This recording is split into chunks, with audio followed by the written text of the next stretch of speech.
Update muna nga tayo sa mundo ng basketball sa Gilas Pilipinas at PBA. Filipino-American na 4-star recruit sa Amerika. Pwedeng-pwede sa Gilas Pilipinas at Mantaquinho. 15 years old, 6'4 na ang height. Samantalang si Terence Romeo, magbubukas na ang 50th season ng PBA. Free agent pa rin. Bakit kaya? Ngunit bago tayo magpatuloy, pakipindot naman ang like, subscribe at ang notification bell para updated ka sa susunod kong i-upload.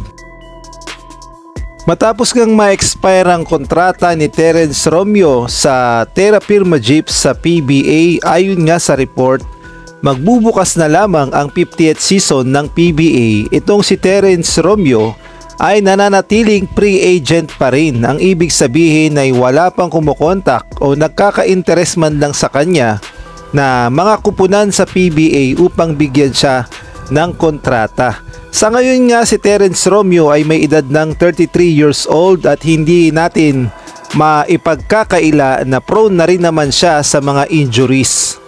Ngunit ganun pa man ay masasabi nating may ibubuga pa itong si The Bro dahil isa nga siyang legit point guard at alam natin ang galawan ng isang Terence Romeo. Sa katunayan nga ay kinuha pa siya ng Manila Melmac 3x3 upang representa ang Pilipinas sa FIBA.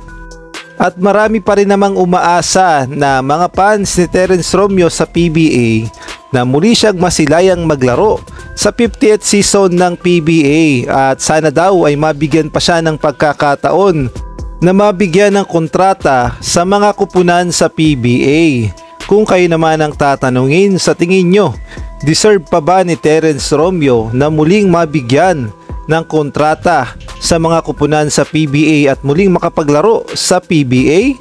Maaari kayong magbigay ng komento sa comment section. Samantalang sa ibang balita naman, isang Filipino-American na may edad na 15 anyos at may height ng 6'4 ang gumagawa ngayon ng pangalan dahil siya nga ay 4-star recruit sa Amerika.